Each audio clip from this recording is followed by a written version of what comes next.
mesdames. Je vous souhaite déjà la bienvenue. Merci beaucoup d'être ici.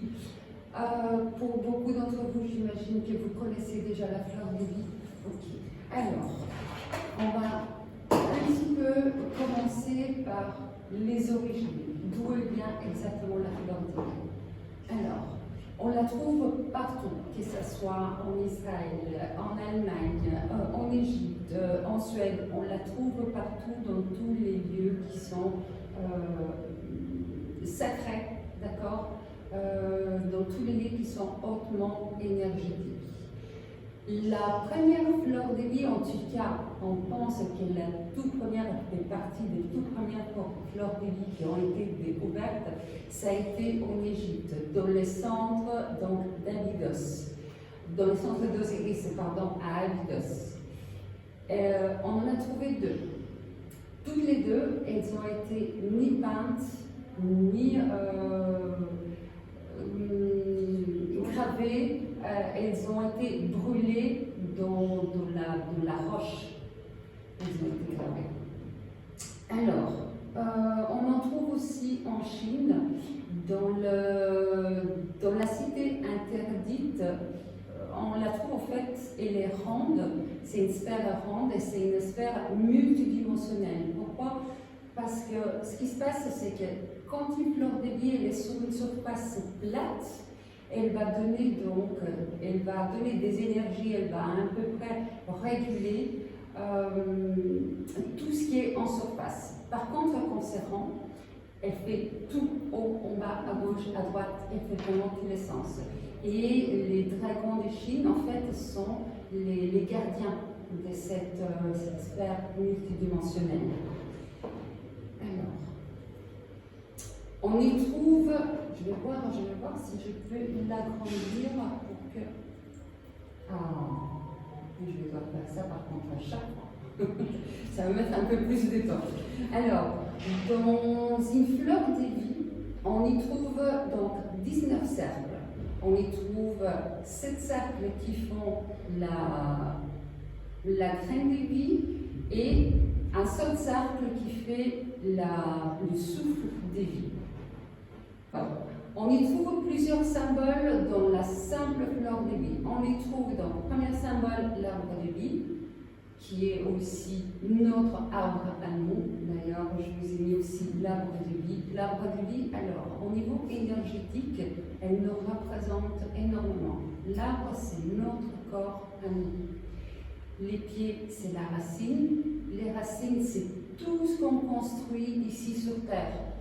À commencer par nos enfants, à commencer par les croyances qu'on leur donne et tous les feuillages qui est là, chaque feuille représente les défis qu'on doit dépasser chaque jour.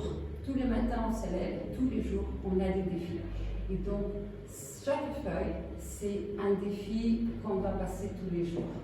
Et ça c'est représenté aussi dans la fleur de vie. Ensuite, on trouve le fruit de vie, qui lui, il nous relie au cube de Métatron. Métatron est l'un les plus importants des archanges parmi tous les archanges. Alors, la fleur de vie, elle est utilisée. Comment? En fait, elle a la possibilité, c'est une onde de forme qui régularise un endroit, un objet, une personne. Elle peut régulariser en fait le taux vibratoire d'un fruit, d'une pierre. Donc, chaque fois que vous utilisez des pierres, comme je t'avais dit, chaque fois que vous utilisez une pierre, l'énergie part. Parce que moi j'ai pris une partie, vous avez pris une partie, toi une autre partie. Donc, forcément, après, cette pierre, elle se retrouve qu'elle n'a plus d'énergie. Donc, qu'est-ce qu'on fait? On la lave et on la remet sur la fleur de vie, histoire de redynamiser de nouveau l'énergie. La même chose avec l'eau. L'eau, elle a des mémoires, que ce soit des mémoires de guerre, que ce soit des mémoires karmiques, puisque l'eau, c'est un cycle, elle tourne toujours. C'est toujours la même eau qu'on boit, qu'on utilise depuis des millénaires collés sur Terre. Et donc, Comme il y a des mémoires, on la met sur une fleur de vie pour pouvoir la redynamiser, oui, c'est juste, et pour pouvoir en même temps, parce que moi personnellement, ce que je fais, je mets aussi des intentions. Donc, on efface les mémoires et on y met de nouvelles intentions. Du style, je suis en bonne santé, ou alors je suis confiante, ou je m'aime, toutes des choses comme ça. Ça, c'est très important. En plus, dans la fleur de vie, elle est, en fait, ça fait partie de notre, excusez-moi, de notre 9e chakra. On a tous des chakras, on en a bien plus qu'on en parle actuellement. Actuellement, on parle de 7, 8, voire 9 chakras. À partir du moment où on se connecte à notre 9e chakra, on se connecte en fait à notre matrice originelle, donc à notre âme. Et là, en fait, on fait un nettoyage au niveau thermique. Et l'eau, donc ça enlève les mémoires de l'eau. La fleur de vie enlève. C'est l'intention, oui. L'intention est justement d'enlever les mémoires de l'eau pour pouvoir, n'oubliez pas que dans l'eau qu'on boit aussi, on y met pas mal donc, de produits chimiques, des antibiotiques, plein de choses qui ne sont pas bonnes pour notre corps. Donc, il y a les mémoires, et c'est pour ça que moi, donc, dans mes fleurs de vie, je rajoute des intentions. Et ça, j'imagine que vous avez déjà entendu parler de l'eau bénite, de l'eau claire, de l'eau qui sauve en fait. Mais c'est ça, en fait, le concept, il est là. C'est un nettoyage qu'il faut faire derrière. Alors, si vous n'avez pas l'idée de ce que c'est une onde de forme, voilà, Van Gogh, lui, il avait la possibilité de voir les ondes de forme. C'est pour ça qu'il peignait toujours avec des mouvements, parce qu'il avait, donc, dans son 3e œil, il avait la possibilité de voir l'onde de forme, donc des personnes, des endroits, des plantes, des arbres. Il arrivait à voir toutes les ondes de forme. Ensuite, alors, la fleur de vie, ça représente, c'est les micro-macros. Donc, tout ce qui est dans les ciels, tout ce qui est dans les plantes, et les cellules et la transformation en fait qu'il y a derrière chaque cellule qui est en mouvement, qui se transforme. Alors, dans la fleur de vie, on l'apprend avant toute chose dans les écoles et on l'appelle la rosace. Et c'est comme ça qu'en fait, aux enfants, on apprend la géométrie, l'arithmétique, parce que ça va effectivement par chiffres, par tout ce qui est nombre. D'ailleurs, c'est les nombres d'or. On la retrouve, en fait, elle a été étudiée par pas mal donc, de scientifiques, comme Platon, comme Leonardo da Vinci, comme Pythagore, et d'ailleurs on y trouve les solides de Platon. D'ailleurs, chaque forme, il nous montre d'ailleurs la forme donc, du cube, du triangle, du décaèdre et d'autres donc solides. Alors, à la base, la fleur de vie, c'est un point que l'on appelle la source. Pourquoi? Parce que cette source a la possibilité donc de bouger dans tous les sens, d'aller à gauche, à droite, de partir et de revenir. Et quand les deux sont ensemble, ça forme un vesicapiscis. Vesicapiscis, pourquoi? Parce qu'à l'époque donc du christianisme, on l'appelait comme ça parce que ça faisait la forme du poisson. En même temps, et là, on appelle la mandorle. La mandorle qui veut dire en fait, c'est dans les amandes, on a la coquille. Et bien cette coquille, ça représente donc la mandorle qui, elle, par elle-même, attendez, je vais passer peut-être un peu plus et puis je reviens, parce que sinon on ne va pas suivre. J'ai sauté. Voilà.